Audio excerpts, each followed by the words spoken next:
여러분 편안하시죠? 문깨비 이상형입니다. 오늘은 공법에 대해서 문깨비가 생각하고 있는 가장 효율적인 방법에 대해서 한번 말 좀 드려보겠습니다. 지금쯤이면 많으신 분들이 공법에 좀 집중하고 계실 것 같은데요. 공법의 공부법은 워낙에 다양해서 이 방법이 최고다라고 하는 공부법이 제 생각에는 솔직히 없는 것 같습니다. 개인적인 생각을 전제로 예를 한번 들어보겠습니다. 많은 강사님들이 공법 관련해서 가장 먼저 말씀하시는 게 공법 전체 체계를 이해하라는 겁니다. 말씀은 맞으신데 솔직히 암기하기도 벅찬데 전체 체계도에 대해서 완벽하게 이해를 해야 되는 건지, 솔직히 또 이해를 하면 문제가 잘 풀리는지, 또 그런 시간적 여유가 있는지, 그런 부분들을 수험생 입장에서는 한 번쯤 생각해 볼 필요가 있을 것 같습니다. 왜냐하면 이해를 바탕으로 반드시 암기가 되어야지만이 문제를 풀 수가 있는데, 이해만 한다고 해서 또 거기에다가 암기까지 해야 되는데 그럴 시간적 여유가 수험생들한테는 사실 있는지, 시간적인 부분까지 고려해서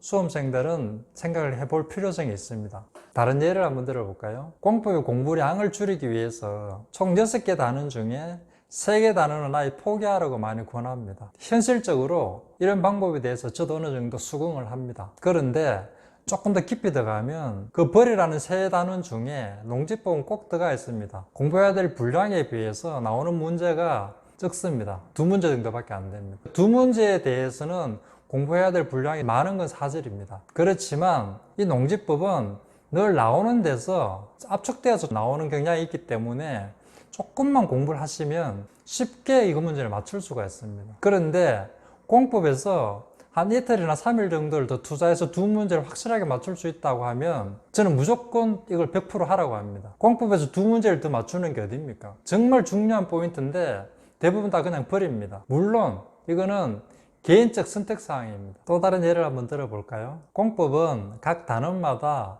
시험에 자주 나오는, 그래서 반드시 암기해야 되는 주요 숫자들이 상당히 많습니다. 그 수가 상당히 많기 때문에 수험생들은 그 부분에 대해서 늘 부담감을 가지죠. 그래서 학원이나 업체에서는 이런 걸 조금 더 쉽게 효율적으로 암기할 수 있는 툴이나 방법을 제시해 주면 좋은데, 그것을 오로지 수험생의 노력으로 극복을 하라고 지금 이야기를 하고 있습니다. 이렇게 다양한 의견들을 염두에 두시고 문깨비에서 제안하고 있는 4가지 방법에 대해서 같이 한번 살펴볼까요? 가장 먼저 결정해야 되는 것은 본인이 원하는 점수대를 정하고 그 점수대에 맞는 공부량을 결정을 하시라는 겁니다. 그것이 가장 핵심입니다. 여기서 다양한 선택이 있을 수가 있습니다. 앞에서 말씀드린 대로 6개 단원 중에 3개 단원을 포기하시든지, 아니면 전 범위에 대해서 빈출 개념으로 공부를 하시든지, 워낙 다양한 케이스가 있어서 본인 스스로 결정하시기 힘드시다면 상담을 통해서라도 결정하시기 바랍니다. 문깨비에서는 전 범위에 대해서 중요한 개념들을 별표로 구분을 해서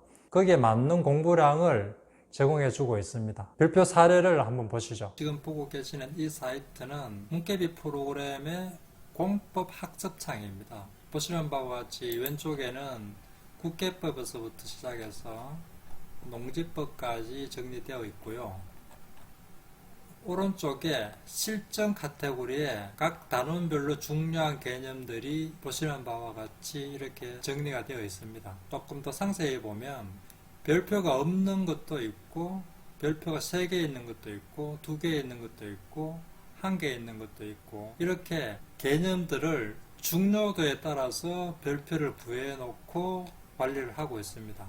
그래서 이 별표에 따라서 내 공부량을 원하는 점수대에 따라서 조절하시면 됩니다. 예를 들면 내가 공법에 한 60점 정도만 맞추겠다 생각하시는 분은 별표 2개와 별표 3개짜리만 하시고, 한 70점은 넘으셔야 되겠다고 생각하시는 분은 별표 1개짜리까지 하시고, 100점을 맞추겠다 하시는 분은 전 개념을 다 공부하시면 되겠죠. 이렇게 본인의 합격 전략에 따라서 공부량을 스스로 조정할 수 있도록 프로그램되어 있습니다. 두 번째로, 범위를 정하셨으면 다른 과목도 마찬가지지만 특히 공법은 X지문을 위주로 공부를 하셔야 됩니다. X지문은 출제위원들이 수험생들에게 틀리기를 유도하기 위해서 만들어 놓은 함정입니다. X지문을 위주로 공부하셔야지만이 그 함정에서 벗어날 수가 있습니다. 특히 공법은 워낙에 범위가 넓기 때문에 더더욱 X 지문을 위주로 공부를 하셔야 됩니다. 문개비의 공법 족보는 주요 지문들 중에 X 지문만을 추려서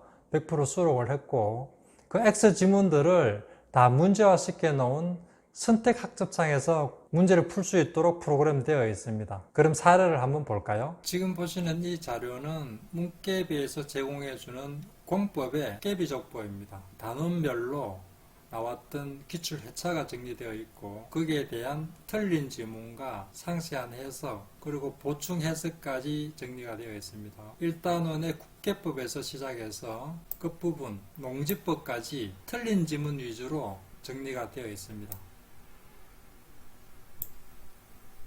세 번째로, 각 단원에 나오는 주요 숫자들은 개별 단원에서 암기하지 마시고 단원별로 한 곳에 모아서 공부하시기 바랍니다. 각 숫자들은 그 단원 내에서는 암기가 된 듯한데 막상 문제를 통해서 접하면 정말 알쏭달쏭합니다. 그래서 그 단원 전체를 한 곳에 모아서 계속적으로 반복해서 공부를 하시면 시간도 절약되고 아주 효과적으로 암기가 가능합니다. 문개비에서는 주요 숫자들을 한 곳에 모아서 반복적으로 공부할 수 있도록 정보를 제공해 주고 있습니다.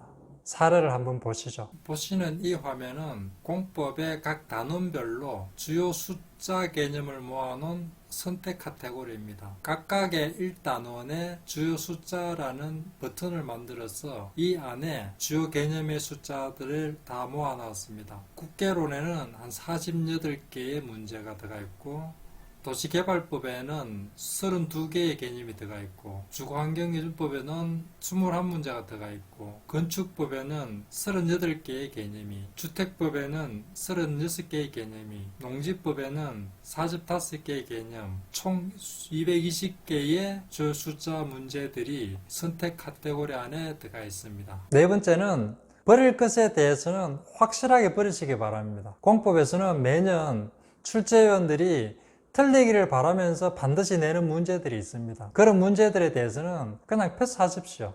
그런 것에 집착을 하시면 모든 것이 다 흔들립니다. 공법은 방대한 범위로 인해서 공부하기 힘든 건 사실입니다. 그런데 역으로 생각을 하면 이러한 부분들도 잘 활용을 하면 좀 더 쉽게 공부할 수 있는 방법 또한 있을 겁니다. 문개비와 함께 같이 쉽게 공부할 수 있는 방법을 한번 찾아보면 어떻겠습니까? 문개비는 늘 여러분들의 합격을 위해서 최선을 다하겠습니다. 감사합니다.